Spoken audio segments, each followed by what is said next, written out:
The big meeting room was full of aliens who thought they ruled the galaxy. The Velkari looked like giant insects with too many arms. They made clicking sounds when they were happy. The Threnodi were tall and made of crystal. They hummed songs that hurt human ears. All of them sat in fancy chairs around a huge table that could fit 1,000 people. Ambassador Hyun-woo sat very still. He was an old man with gray hair and tired eyes. He had been coming to these meetings for 20 years. Today felt different. Today felt like the end of something. Behind him sat Ji Young. She was a soldier who had fought in 3 wars. Her uniform was perfect and her back was straight. She held a small computer in her hands, but her fingers were tight around it. Next to her was Dong Min. He was the man who handled trade deals between humans and aliens. He had a round face and kind eyes, but today his eyes looked empty. The big alien at the front of the room was Velthak. He belonged to the Velkari race.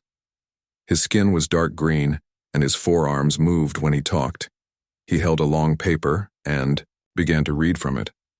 His voice was loud and mean. The Galactic Council has decided about the human problem. Velthak said, humans have proven they cannot rule themselves. They fight too much. They make bad choices. They waste resources. Hyun-woo did not move. He had heard worse things before. From now on, human colonies will be given to better species.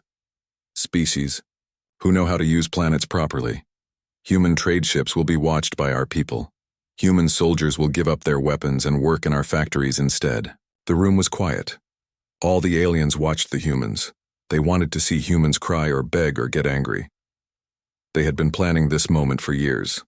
Velthak kept reading. Humans will become workers under our guidance. Not slaves, of course. We are not cruel. But you need our help to become better. You will work where we tell you to work.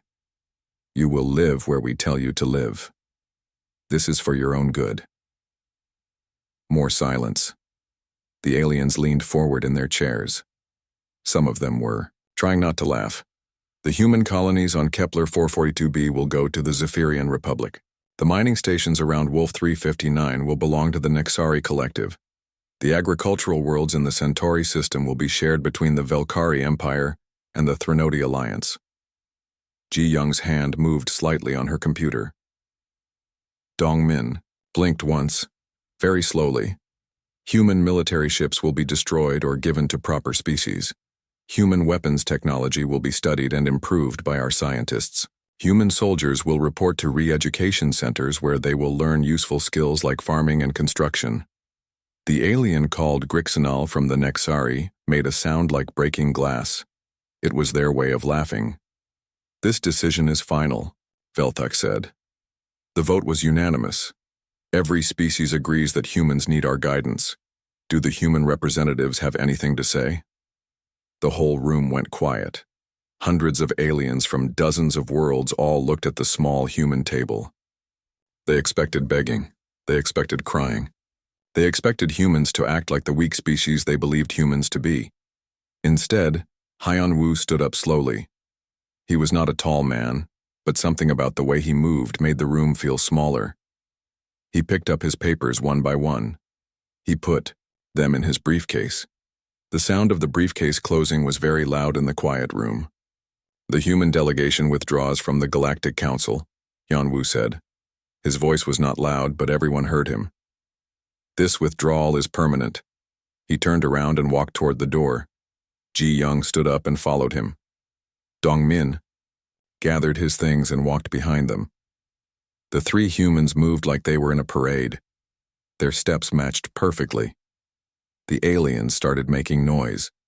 They shouted questions, they demanded explanations. Some of them laughed because they thought this was funny. The humans were leaving like angry children. But the humans did not stop walking. They did not look back. They did not say another word. Hyun-woo walked through the long hallways of the station. The walls were covered with pictures of great alien civilizations, stories of wars won and planets conquered, treaties signed and species destroyed. Humans were in none of these pictures. Other humans worked in the hallways.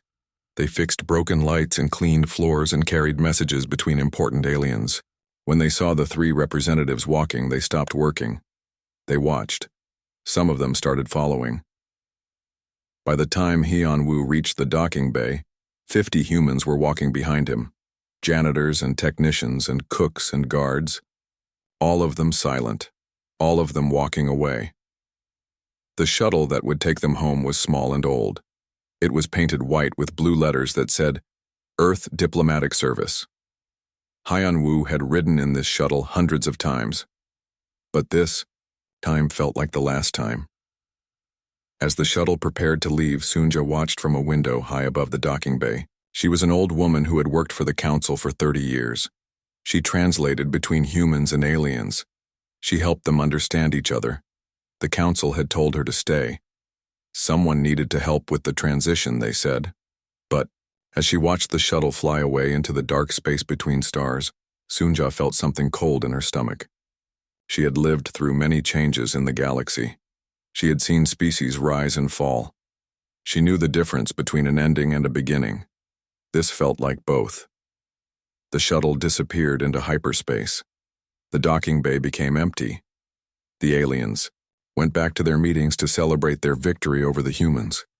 None of them noticed that the lights in the docking bay started flickering an hour later. None of them cared that the gravity felt a little weaker. None of them thought about who had been maintaining these systems for the past 300 years. They would learn soon enough. In the shuttle flying toward Earth, Hyun-woo looked out at the stars. Ji-young sat across from him, finally allowing herself to smile. Dong-min was already making calls on his secure communicator. Phase 1 complete, he said quietly into the device. The galaxy thinks we just gave up. Hyun-woo nodded. After 30 years of being ignored and insulted and treated like useful pets, humanity was finally going home. But they were not going home to hide. They were going home to show the galaxy what happened when you took humans for granted. The shuttle jumped to hyperspace, leaving the council station alone in the dark. Captain Taeho was eating breakfast when the message came. He was on his cargo ship called the New Soul, flying between two human colonies on the edge of the galaxy. His ship carried food and medicine and tools that people needed to live. The message was short and simple. It came through the secret communication system that only humans knew about. The words made Taeho put down his coffee and read them again. Operation Silence is active. Phase 2 begins now. Taeho had been waiting for this message for 6 months, ever since the human delegation had walked out of the council meeting. Ever since humanity had been told they were not good enough to rule themselves. He walked to his computer and sent the same message to every human ship captain he knew. Then he started making calls to human colonies and space stations. The message was always the same. It was time. On the mining planet Kepler 442b, Yoonji got the message while she was checking the big machines that dug metals out of the ground. She was the manager of the whole operation. The alien companies that owned the mines trusted her to keep everything running. She had worked here for 15 years without a single problem. Yoonji walked to the main control room. She sat down at her computer and began typing. Her fingers moved quickly across the keyboard. She was not breaking anything. She was not destroying anything. She was simply turning things off. The mining robots stopped digging. The processing plant stopped refining metals. The transport ship stopped loading cargo. Everything went quiet and still. When her alien supervisor called to ask what was wrong, Yoonji told him the truth. "I am going home," she said. "My contract ended yesterday." "But you signed a 5-year extension," the alien shouted through the communicator. "That was before the council declared humans unfit for self-governance," Yoonji replied calmly. "My government has recalled all human citizens. I have 48 hours to report to the evacuation point." She was lying, but the alien did not know that in the Tau Ceti system, Wu Jin was doing the same thing. He managed the antimatter refineries that powered half the galaxy's starships. The process was dangerous and complicated. It had taken him 20 years to learn how to do it safely. Wu Jin began the shutdown procedures. Antimatter was not something you could turn off quickly. It took weeks of careful work to safely stop the reactors, but once they were off, it would take months to start them again. maybe years. The alien engineers who worked with him did not understand the process. They knew the theory, but not the practice. They could read the instruction manuals, but they had never actually done the work. "What are you doing?" asked Sylvan, the Threnody engineer who was supposed to be learning human techniques. "Following emergency protocols," Wujin said. "There are radiation anomalies in Sector 7. Safety requires a complete shutdown until we can investigate." Sylvan's crystal body flashed with worry. "How long will this take?" "Hard to say," Wujin replied. "Could be months, maybe a year. Depends on what we find." He did not mention that Sector 7 was perfectly normal. He did not mention that the only anomaly was humanity finally deciding to leave. Across the galaxy, the same scene played out thousands of times. Human engineers left their posts. Human technicians finished their shifts and never came back. Human doctors completed their last surgeries and packed their bags. None of them broke their contracts illegally. None of them sabotaged anything. They simply exercised clauses that had been written into every human work agreement for centuries. In the event of political persecution of human citizens, all contracts become void, and human workers have the right to immediate evacuation. The aliens had never paid attention to those clauses. They seemed unimportant. Kyung-hee worked her last shift on the trade station orbiting Rigel. She had maintained the station's computer systems for 15 years. Every day, she fixed problems that no one else even knew existed. She prevented disasters that would have killed thousands of people. On her final day, she wrote down everything she had learned. Every procedure, every emergency fix, every trick that kept the ancient systems running. She put it all in a file and left it on her desk.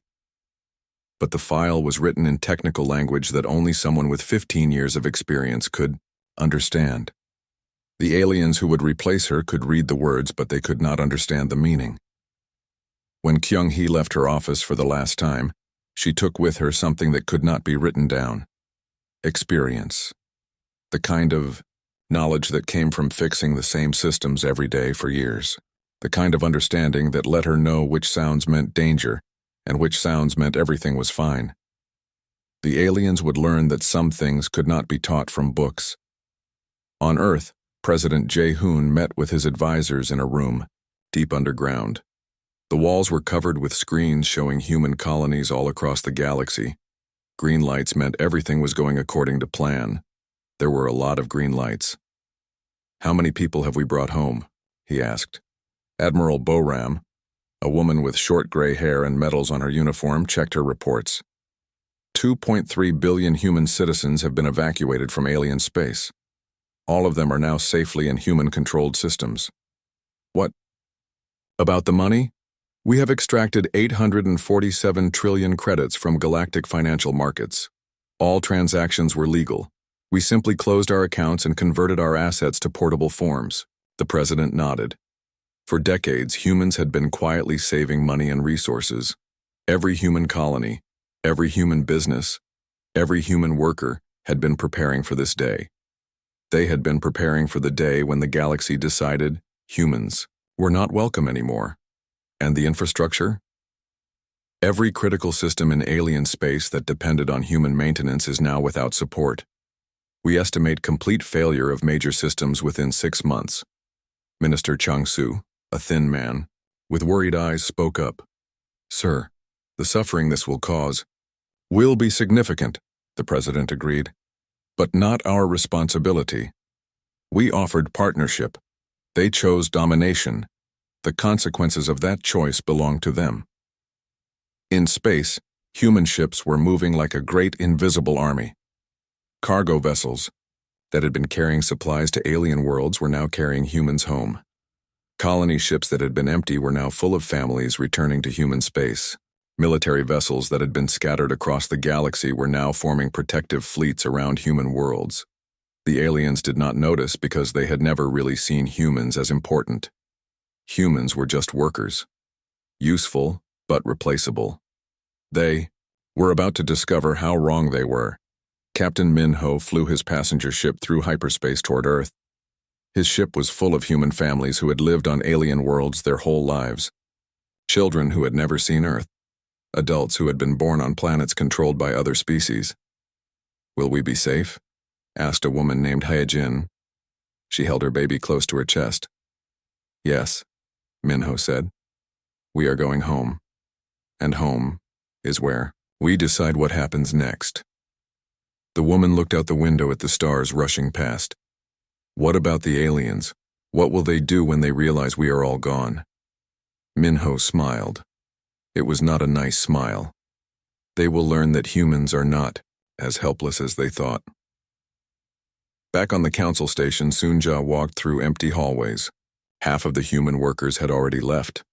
The ones who remained were finishing their final tasks, cleaning the last rooms, fixing the last broken machines, completing the last repairs. By tomorrow, there would be no humans left on the station, except for her. She stopped at a window and looked out at the stars. Somewhere out there, thousands of human ships were flying toward human space. Somewhere out there, the galaxy was about to learn a lesson that would change everything. Sunja had worked for the Council for 30 years. She had translated for aliens who could not understand each other. She had helped make peace between species that wanted to go to war. She had believed that cooperation was possible, but cooperation required respect. And respect was something the Council had never shown to humans. She touched the window with her fingertips. The glass was cold. Tomorrow, she would be the only human left in Council space. Her job was to help the aliens understand what was happening as their civilization started to fall apart. It was going to be a very difficult job. In the Council meeting room, the aliens were still celebrating. They had defeated the humans without firing a single shot. They had solved the human problem peacefully. They were very proud of themselves. Velthak was giving a speech about how wise the Council was, how they had saved the humans from their own mistakes, how the galaxy would be better now that proper species were in charge of everything. The other aliens agreed loudly. They clicked and hummed and made the sounds their species made when they were happy. None of them noticed that the lights in the room were a little dimmer than usual. None of them cared that the air felt a little stale. None of them thought about who had been keeping the station running all these years. They were too busy celebrating to notice that their victory was about to become their defeat. Outside, in the cold darkness of space, the last human supply ship left the station. It carried the final group of human technicians and their families. As it jumped to hyperspace, its captain sent a message back to Earth. The emergency meeting of the Galactic Council was the largest gathering in 50 years. Representatives from every major species crowded into the great chamber. The room buzzed with panic and confusion. 6 months had passed since the humans left. 6 months of systems failing across the galaxy. 6 months of problems that no one could solve. Velthak stood at the center podium, but he did not look like the confident leader who had read humanity's sentence a year ago. His green skin had turned pale. His forearms shook slightly as he held his notes. "Fellow council members," he began, "we face an unprecedented crisis. Our preliminary investigation suggests that the recent technological failures across our territories may be connected." The chamber erupted in angry voices. The insect-like Kiksari clicked their mandibles furiously. The plant-based Florians rustled their leaves in distress. Everyone was talking at once. "Order!" Velthak shouted. "We must face the truth. Our systems are failing because we do not know how to maintain them without human assistance." Counselor Threnara of the Nexari rose from her crystal throne. Her body flashed with angry colors. "Are you suggesting that humans sabotaged our technology?" "No," said a quiet voice from the back of the chamber. "We are suggesting that you never learned how your technology actually worked." Everyone turned to see Ambassador Insu walking down the central aisle. He was a middle-aged human with calm eyes and a simple black suit. He moved like someone who was not afraid of anything. "You!" Velthak snarled. "How dare you return here? Humans are banned from council space." "I am not here as a council member," Insu replied calmly. "I am here as a representative of the Human Independent Systems Alliance. We received your distress calls." The aliens stared at him. Distress calls? They had sent no distress calls to humans. Insu reached the center of the chamber and activated a holographic projector. Images filled the air above the council table. Star charts, system diagrams, shipping routes, communication networks. For 300 years, Insu said, humans served this galaxy faithfully. We maintained your machines, operated your ships, managed your trade routes. We did this work so well that you forgot we were doing it at all. The hologram showed the galaxy's infrastructure. Bright lines connected thousands of worlds. Trade, routes, communication links, power grids, transportation networks. It was beautiful and complex, like a giant web of light. This is your civilization, Insu continued. Beautiful, is it not? But look closer. The image changed. Now the bright lines had different colors. Red lines showed systems maintained by humans. Blue lines showed systems operated by other species. The chamber fell silent. Almost everything was red. 73% of your trade routes were operated by human crews, Insu said. 89% of your communication networks were maintained by human technicians. 67% of your manufacturing facilities depended on human expertise. More images appeared. Power plants running smoothly under human management, then failing when humans left. Spaceports operating efficiently with human traffic controllers, then experiencing chaos when humans were gone. You did not just lose workers when you declared us unfit for self-governance, Insu said. You lost the knowledge that kept your civilization functioning. Counselor Grixnall of the Nexari made his species laughing sound. Impossible. Human technology is primitive. Our engineers are far superior. Insu nodded to someone at the back of the chamber. A new figure entered. Hei-Wan, Earth's leading expert on galactic technology. She was a small woman with silver hair and intelligent eyes. She carried a simple briefcase and walked with the confidence of someone who knew things that no one else knew. Counselor Grixnall is correct, Hei-Wan said. Human technology was primitive when we first joined the galactic community. Your fusion reactors were more efficient than ours. Your computers were faster, your ships were more advanced. She opened her briefcase and pulled out a small device. But we did not just use your technology, we improved it. The device projected new holograms, technical diagrams that showed the internal workings of the station's power systems. But these diagrams looked different from the original designs. Over 3 centuries, human engineers made millions of small improvements to galactic technology. We made your reactors safer and more efficient. We redesigned your computers to handle larger amounts of data. We modified your ships to use less fuel and carry more cargo. The diagrams showed the changes, thousands of tiny modifications, each one making the systems work a little better. Individually, each change was small. Together, they transformed the original designs into something completely different. The systems you depend on are no longer the systems your ancestors built, Hei-Wan explained. They are hybrid technologies that require human knowledge to operate. Without that knowledge, they revert to their original specifications. She pointed to a diagram of the Trade Hub's reactor. This reactor was designed by the Velkari to produce 1.2 terawatts of power. With human modifications, it produces 3.7 terawatts. Remove the humans, and it can only produce what it was originally designed for. That is still enough power, Velthak protested. For the original station, yes. But you expanded the station over the centuries. You added new sections, new docking bays, new processing centers. The station now needs 3.1 terawatts to function properly. Without human modifications, the reactor cannot provide enough power. The chamber was completely silent now.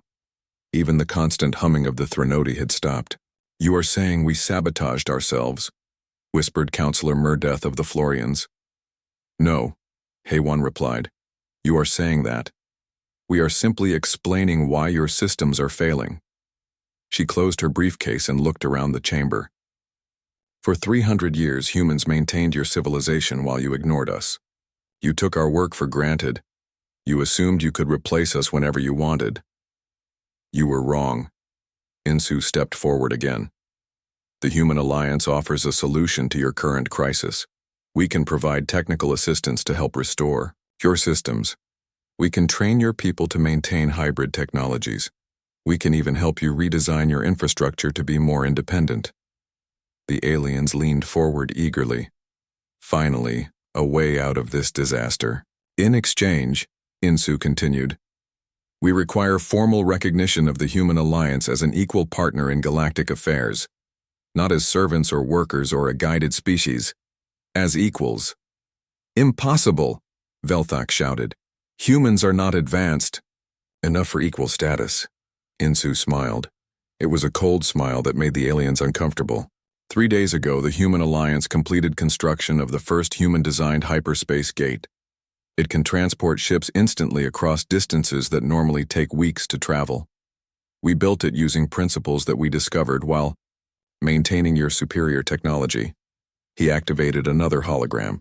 It showed a massive ring-shaped structure floating in space near Earth. Ships were disappearing into it and reappearing near human colonies thousands of light years away. 2 weeks ago, we successfully tested a new type of shield that can protect entire planets from asteroid impacts. Last month, we launched our first deep space exploration ship capable of traveling to other galaxies. More images appeared. Technologies that looked familiar but somehow different.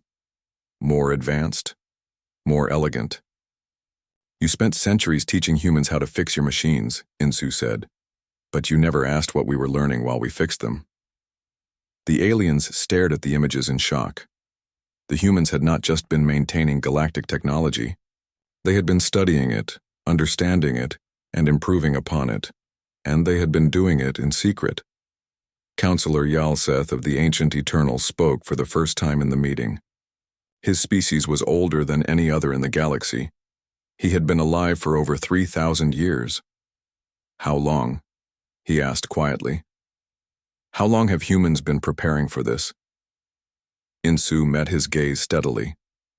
Since the day we first realized that you would never see us as anything more than useful servants, about 250 years ago. The number hit the chamber like a physical blow. For 2.5 centuries, humans had been planning this moment. While serving faithfully, while maintaining alien technology, while being dismissed as primitive and unimportant, they had been preparing for the day when the galaxy would try to enslave them. The offer stands, Insu said. Recognition as equals, and we will help you rebuild. Continue to treat us as servants, and you will rebuild alone. With technologies you do not understand and knowledge you do not possess. He turned and began, walking toward the exit. But this time, he was not walking away in defeat. He was walking away with power. The aliens watched him go, and for the first time in galactic history, they were afraid of humans, not because humans had threatened them with weapons or violence, but because humans had shown them something far more terrifying: competence. The galaxy was discovering that the species they had dismissed as primitive workers were actually the most dangerous beings they had ever encountered. Because humans understood how everything worked, and they had decided to stop sharing that understanding. In the silence that followed Insu's departure, the Council faced a choice that would determine the future of galactic civilization. They could admit they were wrong about humanity. The war started on a Thursday. The Velkari Empire accused the Zephyrian Republic of sabotaging their shipyards. The Zephyrians blamed the Nexari Collective for disrupting their banking systems. The Nexari claimed the Threnodi Alliance was attacking their communication networks. None of them understood that their real enemy was their own ignorance. Admiral Kethvar of the Velkari led his battle fleet toward Zephyrian space. His ships were powerful, but their weapon systems kept malfunctioning. His navigation computers gave wrong directions. His communication array could barely reach his own ships, let alone coordinate a proper attack. The Zephyrian defense fleet was in even worse condition. Their shields flickered randomly. Their engines ran too hot and kept shutting down automatically. Their missile guidance systems locked onto the wrong targets. The battle lasted 6 hours and accomplished nothing except proving that both sides were falling apart. On Earth, President Jae-hoon watched the reports with sadness. He had hoped the aliens would understand before it came to violence, but the galaxy's leaders were too proud to admit they needed help. How many dead? He asked Admiral Boram. 17,000 Velkari, 23,000 Zephyrians, all because their life support systems failed during combat. The president closed his eyes. Every death was a tragedy that could have been prevented, but the aliens had chosen pride over pragmatism. "Sir," said Minister Changsu, "we are receiving hundreds of requests for humanitarian assistance. Individual, planets asking for help with basic life support. Colony worlds where the water recycling systems have failed. What are your recommendations?" "We help them," Changsu said immediately. "Not their governments, not their military leaders, but their people, the ordinary citizens who are suffering because their leaders made bad choices." President Jae-hoon nodded. "Begin humanitarian missions to any world that requests assistance. Make it clear that we are helping people, not governments." Across the galaxy, human medical ships began appearing at failing colonies. Human engineers arrived at space stations where life support was breaking down. Human technicians showed up at trade hubs where desperate alien merchants were stranded. But they came as representatives of the Human Alliance, not as council workers. They negotiated directly with local leaders. They bypassed the central governments that had declared humans unfit for independence. On the crystal world of Nexari Prime, Governor Sindal faced a choice that would have been unthinkable a year ago. His planet's atmosphere processors were failing. Without them, the world would become uninhabitable within weeks. The human ship Busan had arrived 3 days ago. Captain Rion had offered to fix the processors in exchange for a simple trade agreement between Nexari Prime and the Human Alliance. "This is blackmail," Sindal's advisor whispered. "No," Sindal replied, watching his people struggle to breathe the increasingly thin air. "This is business." He signed the agreement. Similar scenes played out on hundreds of worlds. Local leaders making deals with humans while their central governments raged helplessly. The galaxy was breaking apart not just technologically but politically. The Council called emergency session after emergency session. They passed laws demanding that member worlds refuse human assistance. They threatened punishment for any species that negotiated with the Human Alliance. But their threats rang hollow when they could not even keep their own capital station running properly. Soonja submitted her daily report to Earth from her office on the council station. The station was a shadow of its former self. Half the lights were out. The gravity fluctuated randomly. The air recycling system made strange noises that worried everyone.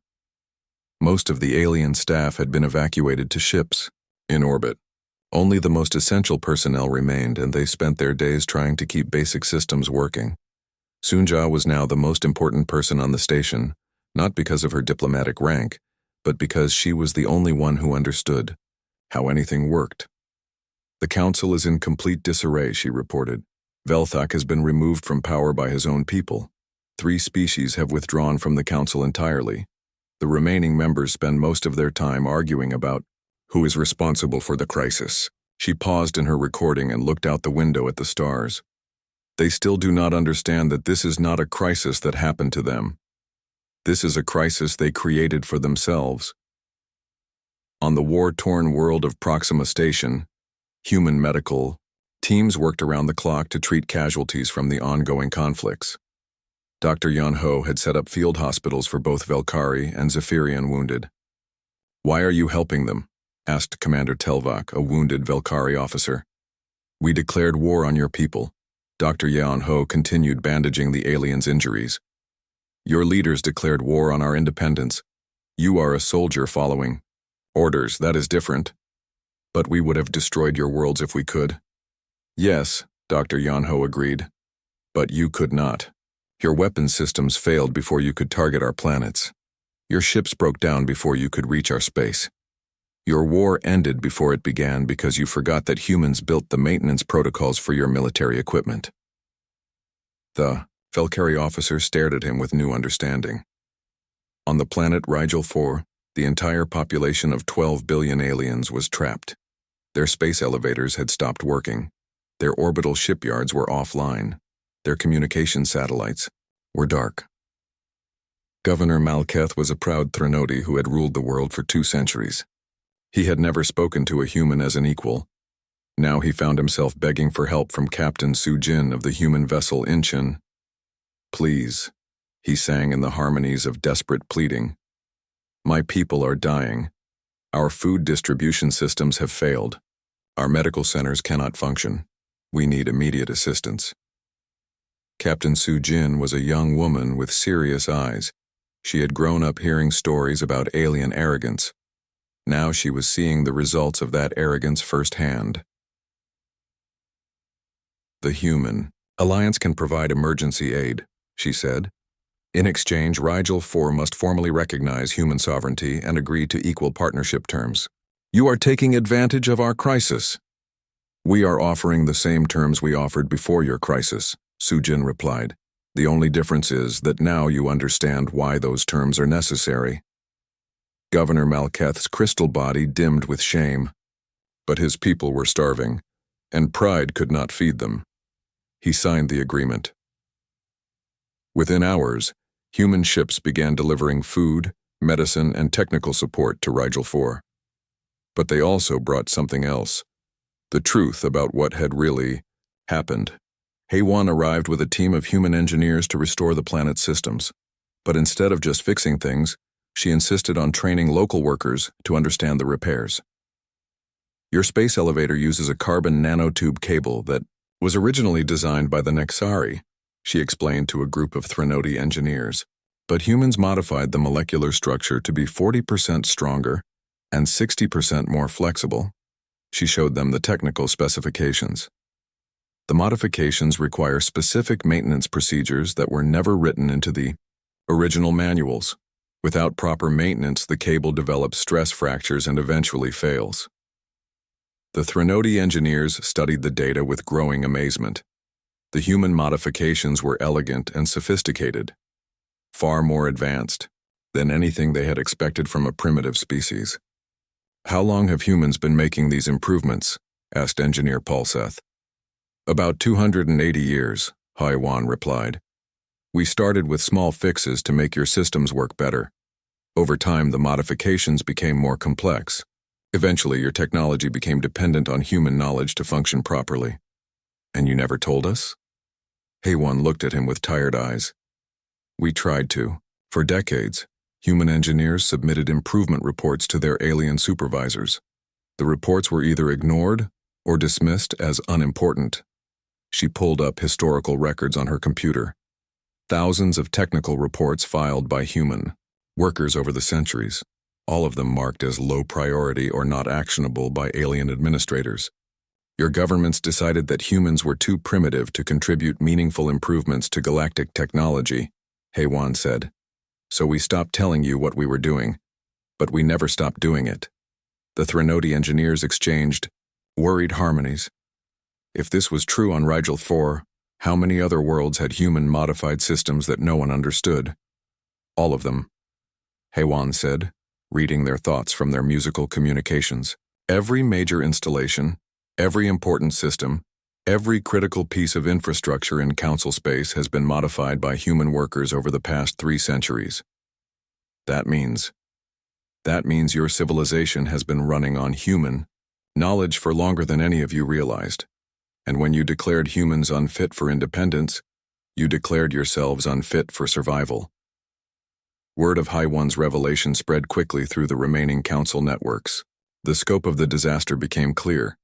The galaxy had not just lost workers, they had lost the accumulated knowledge of 3 centuries of human innovation. But even as this truth spread, some alien leaders refused to accept it.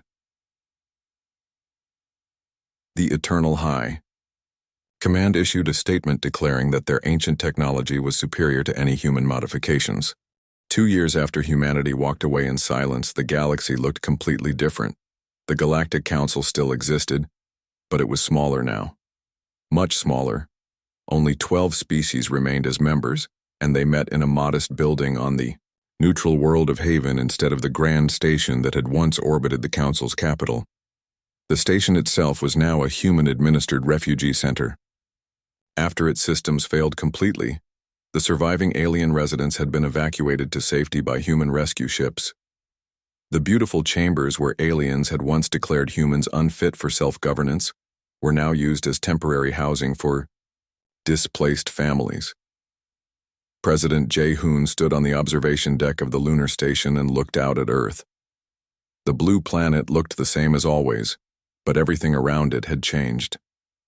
Human space now included 47 star systems and growing, not conquered through war but gained through simple necessity. The Zephyrian Republic has formally requested membership in the Alliance, reported So Young, the new director of Galactic Relations. She was a young woman with bright eyes and endless energy. Her job was to manage relationships with the dozens of species that now wanted to join humanity. What are they offering? Complete technological cooperation. They want to share their banking innovations in exchange for infrastructure support. President Jae-hoon nodded. The Zephyrians had been among the first to understand the new reality. Instead of trying to maintain their independence through pride, they had chosen partnership through pragmatism. What about the Velkari? The Velkari Empire no longer exists, sir. It broke apart into 17 independent systems. Most of them have already applied for alliance membership. They are offering territorial concessions and exclusive trade rights. The president sighed. The Velkari had been the most arrogant of the alien species. Their collapse had been the most complete and the most tragic. Billions of Velkari had suffered when their homeworld's life support systems failed. Human rescue missions had saved most of them, but the psychological impact was devastating. A species that had ruled hundreds of worlds for thousands of years now lived as refugees in human-protected space. And the holdouts? 3 species still refused to negotiate with us. The Nexari Collective, the Kixari Hives, and the Eternal High Command. They insist they can rebuild without human assistance. President Jae-hoon had read the intelligence reports. The 3 holdout species were suffering massive population losses as their worlds became uninhabitable. But their leaders still refused to admit they needed human help. Let them try, he said sadly. We will be here when they change their minds. On the former council station, now called Haven Station, the first interspecies cooperation summit was about to begin. Representatives from dozens of worlds would gather to discuss the new galactic order. But this time, things were different. Ambassador Hyun Woo walked through the same corridors where he had been humiliated 2 years ago. But now he walked as an equal. The aliens who passed him in the hallways nodded respectfully. Some even bowed. The meeting room had been redesigned. Instead of a single high table where council members looked down on lesser species, there were round tables where everyone sat at the same level. Instead of assigned seating based on species rank, delegates chose their own seats and mixed freely. Hyun Woo took his place at the central table, flanked by representatives from 6 different species. All of them were here because they had chosen cooperation over pride. The Alliance Charter is simple, Hyun Woo began. Every member species contributes what they do best. Every member species benefits from the strengths of others. No species rules over any other species. Former Councillor Yalseth of the Eternal raised his hand. He was the only original council member to attend the summit. His species had voted to negotiate despite their government's official position. What about species that are less advanced, he asked. In the old system, elder species guided younger ones. In the new system, replied Dr. Mi Young, the Alliance's chief scientist, every species teaches and every species learns. The Florians have botanical knowledge that could revolutionize human agriculture. The Kixari understand hive-mind coordination better than anyone. Even the youngest species often have perspectives that older civilizations have forgotten. She activated a holographic display showing Alliance research projects. Humans working with Zephyrian mathematicians to design better computers. Threnody, artists collaborating with human engineers to create beautiful and functional architecture. Former Velkari warriors, training alongside human soldiers to develop new peacekeeping techniques. Knowledge grows faster when it is shared, Dr. Mi Young continued. The old council hoarded information and maintained artificial barriers between species. The Alliance removes those barriers. The results spoke for themselves. In 2 years, Alliance research had advanced faster than Council science had in decades. Hunger had been eliminated on Alliance worlds through improved agricultural techniques. Disease was becoming rare thanks to shared medical knowledge. Even poverty was disappearing as economic cooperation created prosperity for everyone. But the Most important change was not technological. It was social. Captain Tejo, now commanding a joint species cargo fleet, worked alongside alien crews who treated him as a colleague rather than a servant. His first officer was a young Threnody named Lil Ara, who had learned space navigation from human instructors. His engineer was a Florian called Bloom of Spring, who had developed new engine designs based on plant growth patterns. Captain, Lil Ara, sang in harmonious excitement, "We are receiving a distress call from the Kixari border. A mining station has lost life support." Tejo checked the coordinates. The mining station belonged to one of the species that still refused to join the Alliance. Officially, the Human Alliance had no obligation to help them. "Set course for the mining station," he ordered. "Maximum speed." "Sir, they are not Alliance members. They have been broadcasting anti-human propaganda for months." "They are people in danger," Tejo replied. "That is all that matters." The rescue took 18 hours. Tejo's mixed-species crew worked together to restore the station's failing systems and evacuate the workers who could not be saved. They asked for nothing in return except the satisfaction of saving lives. When the Kixari government tried to claim credit for the rescue, Captain Tejo simply broadcast the truth to every news network in the galaxy. The rescue had been performed by Alliance vessels with Alliance crews using Alliance technology. The propaganda value was enormous, but that was not why they had done it. They had done it because it was right. On Proxima Station, the war between the Velkari and Zephyrians had ended not through victory but through exhaustion. Both sides had simply run out of functional equipment to continue fighting. Human peacekeepers led by Colonel Gunwu arrived to help manage the transition to peace. But instead of imposing human solutions, they brought representatives from both sides together to find their own answers. "The fighting must stop," Gunwu explained to the military leaders of both species. "Not because we order it, but because continued conflict serves no purpose." General Krixval of the Velkari was a proud warrior who had never retreated from battle, but his ships were falling apart around him. His soldiers were stranded on broken vessels, his weapons were useless. "How can we make peace when we do not trust each other?" he asked. "You start by admitting that you need each other," replied Commander Sora, a human officer who specialized in conflict resolution. "Your species have been fighting over resources and territory for centuries, but the galaxy is vast and resources are abundant. The only scarcity is knowledge." She showed them star charts displaying uninhabited systems rich with rare minerals, unclaimed worlds perfect for colonization, trade routes that could benefit everyone if they worked together instead of fighting. "The Alliance offers membership to both your species," Sora continued. "Not as conquered enemies, but as valued partners. You bring your military expertise and your warrior traditions. We provide technological support and economic stability." The negotiations took months, but eventually both species agreed. The alternative was watching their civilizations collapse completely. As the Alliance grew stronger, the remaining Council species grew weaker. The Nexari Collective lost half its member worlds when local leaders chose Alliance membership over central authority. The Kixari hives experienced civil war as different colonies made different choices about their future. Only the Eternal High Command remained completely defiant. Their leader, Ancient Mordoon, was over 4,000 years old. He had seen the rise and fall of a dozen galactic civilizations.